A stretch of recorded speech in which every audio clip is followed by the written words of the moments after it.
هل تعلم أن عقليتك هي ما تقف بينك وبين نجاحك؟ لماذا تجد صعوبة في النهوض عند الإخفاق؟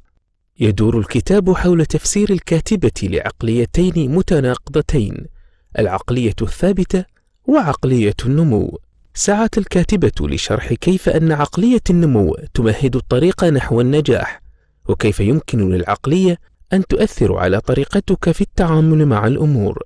بكل بساطة، الأشخاص الذين يملكون عقلية النمو يؤمنون بأن عملية النمو لا تنتهي أبدا، لديهم رغبة لا تنتهي لمعرفة المزيد والمزيد في دواخلهم، لا يملكون شخصية جامدة بل تتغير وتتطور مع التجربة والخبرة. وفي الجهة المقابلة، الأشخاص الذين يعملون بالعقلية الثابتة يؤمنون بعكس ذلك تماما، تجدهم يعانون في التعلم المستمر ولا يرحبون بالتغيير. ولكي أبسط إليكم هذا المثال، أجريت مقابلة لمجموعة من الطلاب، وقدم لهم سيناريو لمحاكاة ومعرفة آرائهم. السيناريو يقول: في اختبارات منتصف الترم حصلت على درجة الرسوب في جميع المواد، وأثناء عودتك للمنزل تفاجأت بأنه أصدرت لك مخالفة مرورية. الأشخاص أصحاب العقلية الثابتة أبدوا استياءهم من الموقف على أنه الوقت المناسب للعن حظهم العاثر، بينما أصحاب عقلية النمو تعاملوا بطريقة مختلفة، وأنه يجب عليهم أن يجتهدوا في دراستهم، وأن عليهم الحذر في المرات القادمة من الحصول على مخالفات مرورية واتباع النظام وعدم إلقاء اللوم على الحظ. ما هو أثر العقليات في حياتنا؟ العقليات مسألة مهمة للغاية. إذا كان لديك عقلية ثابتة ستجد أن الفشل يقابل بالرفض والإنكار، وسيملأك إحساس بأنك غير مرغوب فيك، لذا ستسعى إلى إخفاء ضعفك، مما سيؤدي إلى نقص حاد في الثقة في النفس. وبالجهة الأخرى، إن كان لديك عقلية النمو ستساعدك في البحث المستمر عن فرص للتحسن. بالتأكيد يمكن للفشل أن يحبط من عزيمتك، ولكن ستجد نفسك تقف على أقدامك مباشرة، بل وستجد أنك تشعر بالإحباط إذا فشلت في زيادة قدراتك. للعقلية دور مهم لتحديد أدائك في الدراسة.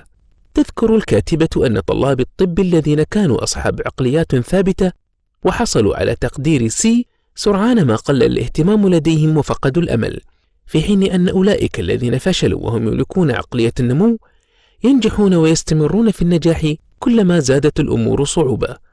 وتعتقد الكاتبة أيضا أن ما تملك من عقلية هي ما تحدد ذكاءك الطبيعي.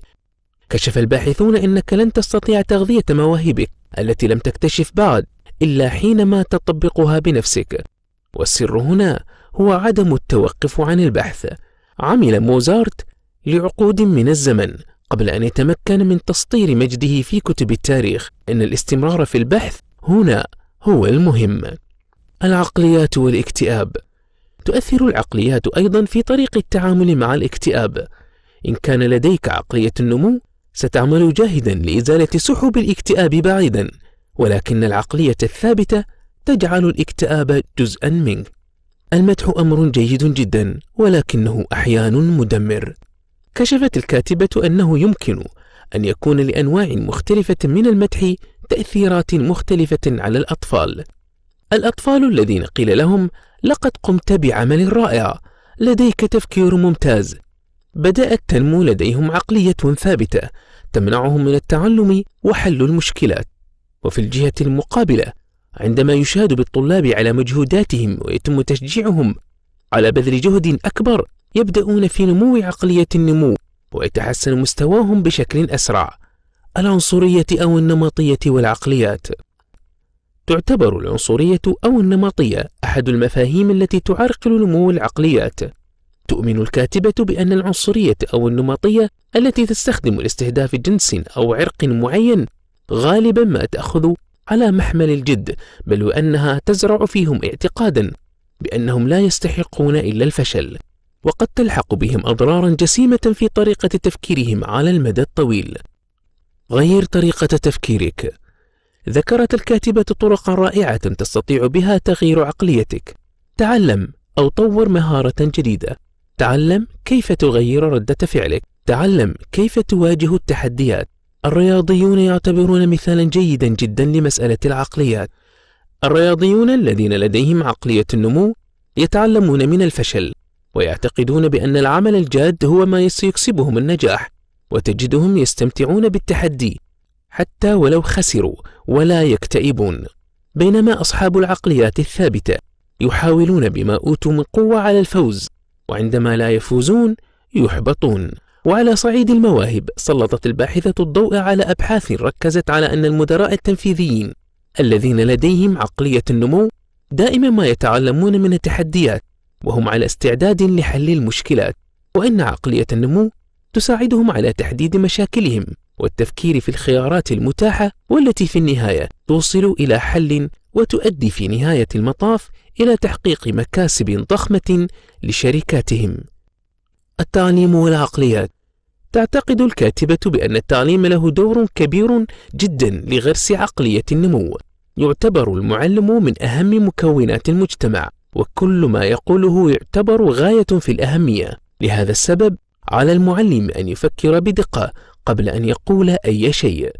إذا كنت معلما أرجوك شجع طلابك على مجهوداتهم لا على قدراتهم. النقطة الأخرى المهمة في مجال التعليم هي عدم إجبار الطلاب على أن يكونوا دائما الأفضل. عندما يلزم الآباء والمعلمون الطلاب على عدم الفشل فإنهم قد يعملوا بجد واجتهاد، ولكن إذا فشلوا يبدأون في إلقاء اللوم على الآخرين. العقليات والقيادة. في دراسة أجريت على المدير التنفيذي ألبرت دونلاب الذي قام بفصل نصف القوى العاملة في شركته، والذي بدوره أدى إلى إحداث فوضى عارمة، حيث لم يتمكن من بيع شركته لأنه كان يعتقد أنه عبقرية مطلقة، وكان يلقي اللوم على الآخرين ويطرد كل من يختلف معه، حتى وصل به في نهاية المطاف إلى أن يخلع من منصبه في غضون 3 سنوات فقط من قبل مجلس الإدارة. ذكرت الكاتبة أن المهم ليس أن يكون لديك قدرات وإمكانيات، بل أن تكون منفتحا لتعلم سبل جديدة. إن الشركة التي تسمح لموظفيها بالتعلم والتطوير ستصل إلى أعلى القمم.